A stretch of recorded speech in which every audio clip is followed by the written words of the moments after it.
Right. Imagine you're planning the perfect dinner party. You delegate the guest list to your mate. They invite someone dodgy. The whole evening goes tits up.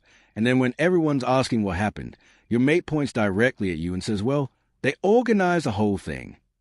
That's essentially what just happened between Keir Starmer and Yvette Cooper, except instead of a ruined dinner party, we're talking about Britain's relationship with America, and a scandal involving Jeffrey Bloody Epstein. Welcome to the latest episode of How Labour Managed to Spectacularly Cock Up Something That Should Have Been Straightforward. Today's star performer, Lord Peter Mandelson, who went from Washington ambassador-elect to political persona non grata faster than you can say due diligence failure. And the best part? Everyone's now playing the world's most expensive game of pass the buck while Donald Trump's state visit looms like a diplomatic sword of Damocles. Now, let's set the scene properly, shall we? December 20th, 2024, a date that will live in political infamy. Keir Starmer and his chief of staff Morgan McSweeney are probably sat there, patting themselves on the back, thinking they just pulled off a masterstroke by appointing Peter Mandelson as UK ambassador to the US. Brilliant. They are thinking, we've got Labour royalty heading to Washington. What could possibly go wrong? Well, as it turns out, absolutely everything. Because apparently, nobody thought to do a proper background check on someone whose social life reads like a cautionary tale from the early 2000s. It's like hiring a babysitter and only checking their references after you've left the kids with them. The incompetence is so breathtaking it deserves its own Olympic category. But here's where it gets properly mental, and this is where Yvette Cooper enters stage left with all the subtlety of a bull in a china shop. When Dame Emily Thornberry, and bless her, she's like a political bloodhound when she gets the scent, starts asking awkward questions about who vetted Mandelson and how Cooper basically throws Starmer under the bus with the enthusiasm of a Black Friday shopper grabbing the last flat-screen TV. In her letter to the Commons Foreign Affairs Committee, Cooper makes it crystal clear that her Foreign Office had absolutely nothing to do with checking whether Mandelson was suitable for the role. Nothing. Nada. Zilch. She's basically saying, don't look at us, Gov, this was all Number 10's brilliant idea. It's like watching someone dodge responsibility with the agility of a Premier League goalkeeper, except instead of saving goals, she's saving her own career. Now, pay attention to this bit because it's where the government story falls apart like a house of cards in a hurricane. Cooper explains that the propriety and ethics team in the Cabinet Office, and yes, that's actually what they are called, which makes this whole debacle even more ironic, conducted their due diligence at the request of Number 10. Not the Foreign Office, not some independent body, but specifically at Starmer's request. That's like asking your mate to check if your new girlfriend is trustworthy, and when it turns out she's been stealing your credit cards, your mate says, well, you asked me to look into it. The Foreign Office, according to Cooper, wasn't even invited to the party. They weren't asked to contribute. No issues were raised with them. And, get this, it wasn't even a proper security check. They essentially did the political equivalent of a quick Google search and called it a day.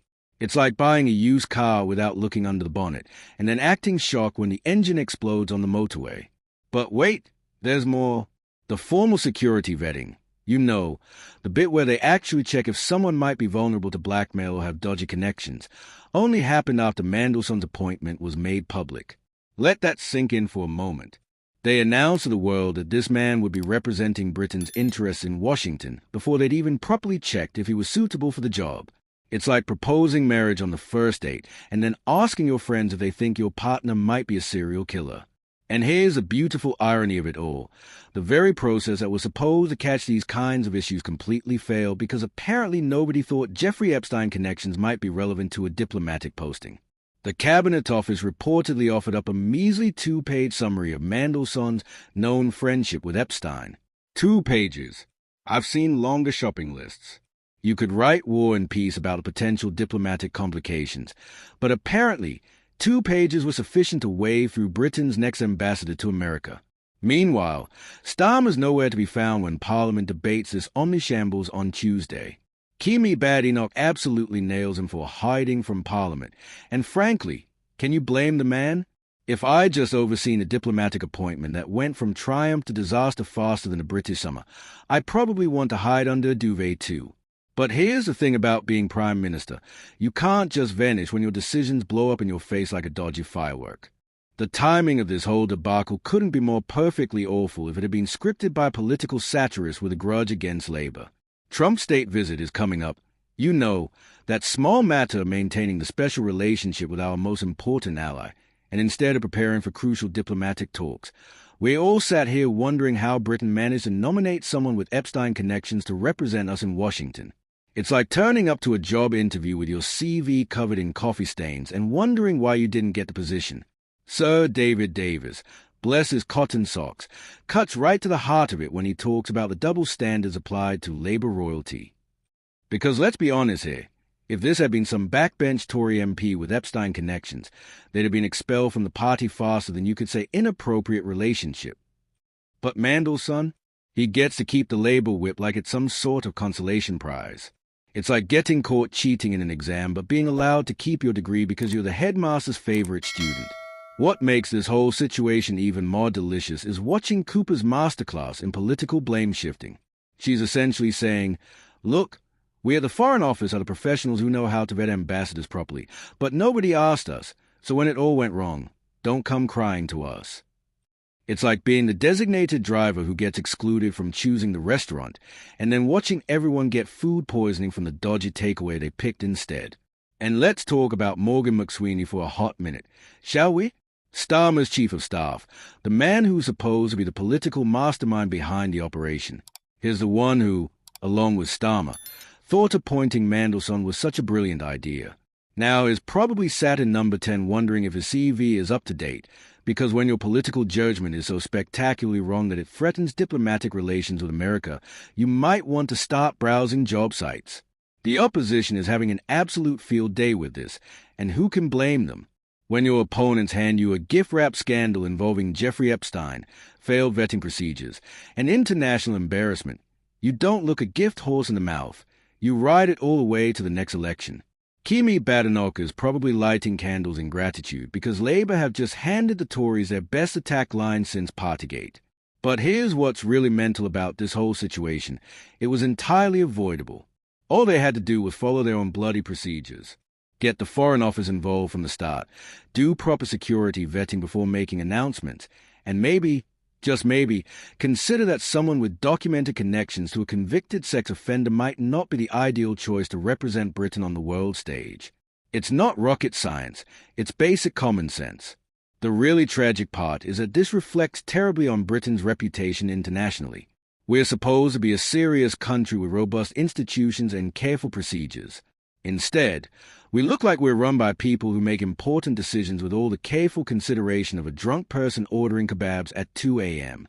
Other countries are probably looking at this thinking, these are the people who want to lecture us about governance and democratic values. And poor Dame Emily Thornberry, trying to get straight answers from a government that's clearly making it up as they go along. She's like a teacher asking students to show they're working, only to discover they've just copied the answers from the back of the book without understanding any of it. The fact that Cooper had to write a formal letter explaining that her department wasn't involved is basically an admission that the whole process was a complete shambles from start to finish. What's particularly galling is that this isn't some complex international crisis that required split-second decisions under pressure.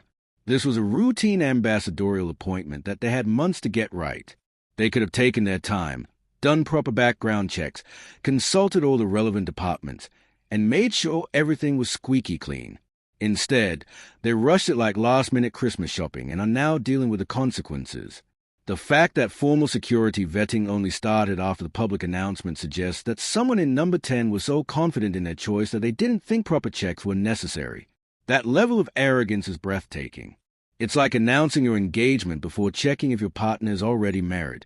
Technically possible, but probably not advisable. So here we are, with Cooper pointing fingers at number 10. Starmer nowhere to be seen, Mandelson probably updating his memoirs, and the rest of us wondering how a government could be so spectacularly incompetent at such a basic task. It's like watching a masterclass in how not to govern, presented by people who should absolutely know better. Thanks for watching UK Secrets, where British politics continues to be stranger than fiction and somehow even less competently managed.